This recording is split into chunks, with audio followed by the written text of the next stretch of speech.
Hello everybody and welcome to Marble Skirmishers, another collision-based tournament acting as a successor to the Marble Collision League, this time with 16 unique teams.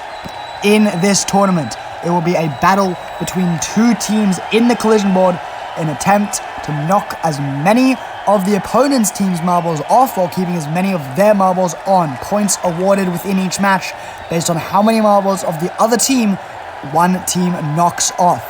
A win nets 3 standings points, a draw 1 each, and a loss is, of course, 0.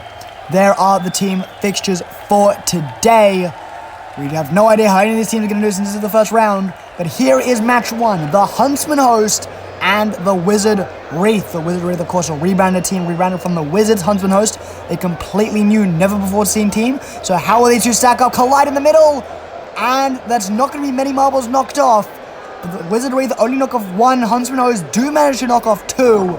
See that 2 fall off in the bottom left corner, but in the top right, a Wizard Wreath marble has been knocked off.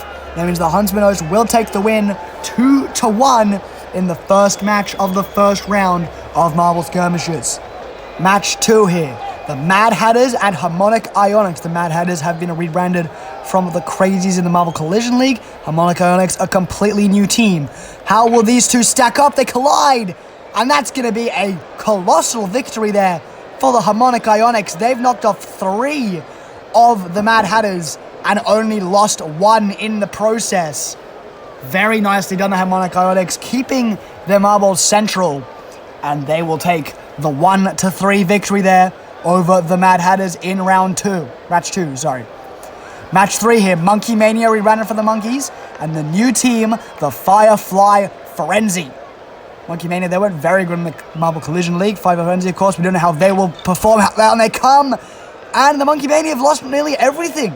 Only 1 marble left on the board. Firefly Frenzy looked like they've kept 2 there, but I think in the top right, that marble there that you saw hide behind the track piece did not actually fall off. You can see it there in the top right.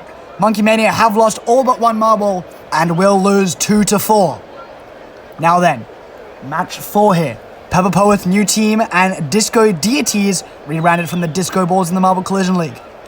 Again, we don't know how these two teams will do. Down they come, and the Disco Deities have been split apart by the Pepper Poets. Sort of the voice crack there. But the Pepper Poets, a very nicely done performance here. Look at them. Split the Disco Deities apart. An amazing job there. Keeping most of their marbles on the board. Knock off all but 1 of the Disco Deities. A very nice 4-2 victory there for the Pepper Poets. And that is the halfway point. Looking back at the review here, Huntsman host win 2-1. Mad Hatters lose 1-3. Monkey Mania lose 2-4. And the Pepper Poets also win 4-2 over the Disco Deities there. Moving on to match 5. The Porcelain Pirates and Aureate Aces. Porcelain Pirates, completely new team. Aureate Aces, rebranded from the Gold Stars. Down these two teams come, and Pepper Poets, they're going to lose another one in the bottom left, but it wouldn't have mattered, as the Aureate Aces had already knocked off 3 and kept on 3, meaning that they would have taken the win anyway, but it does sting a little more there for the Porcelain Pirates. Couldn't keep that marble on in the bottom left corner. And that will go from what could have been a 3-2 loss to a 4-2 loss. Aureate Aces, a nicely performance there. Now then, Rainbow Lorikeets and the Weather Warriors. Weather Warriors are rebranded from Team Sky, a very poor performance in the Marble Collision League for them. Rainbow Lorikeets completely new, down they come into the middle. And the Weather Warriors, I think, lost here. There's a Rainbow Lorikeet there, you can barely not see them, it looks like a draw. But in the top left, you'll see them here.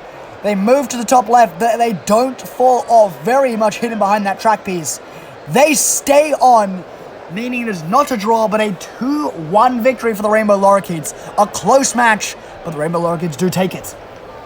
Now, Sparkling Sapphires are up against the Vampire Venators. Sparkling Sapphires are the only non-rebranded team here. Vampire Venators are new. Down they come into the middle, and the Vampire Venators, kind of like the Disco Deities were, are split apart by the Sparkling Sapphires. My goodness, a very good performance here. Sparkling Sapphires just had that better formation, kind of like an arrow, managed to pierce through the Vampire Venators, and will take the win there 3-1. Very nicely done there in match 7. But here's the final match. Steelworkers and the Tree Troop, Steelworkers' new team, up against what were the Foresters, now the Tree Troop, a very good team in the Marble Collision League. Will there be a match here? Yes, it will. The Tree Troop have knocked down the entire Steelworks team. My goodness, what a performance there. A very sturdy formation from the Tree Troop. And the Steelworkers just can't get through it. Steelworkers, they do manage to knock off 3 of the Tree Troop's marbles, but lose all 5. And the Tree Troop with a commanding victory over the Steelworkers in that final match. You can see the results there of those last 4 matches there, along with the first 4, with the Orient Aces winning, Rainbow Lorikeets winning, Sparkling Savage winning, and the Tree Troop winning. No draws in this round. And of course, the 8 winners there will all be on 3 points. The 8 losers there on 0. It is the Tree Troop with that 5-point victory there, who sit on the top of the standings, just based on how many points they will manage to gain in that run. So that does it for round 1 of Marble Skirmishers. Thank you for watching, and I will see you in round 2.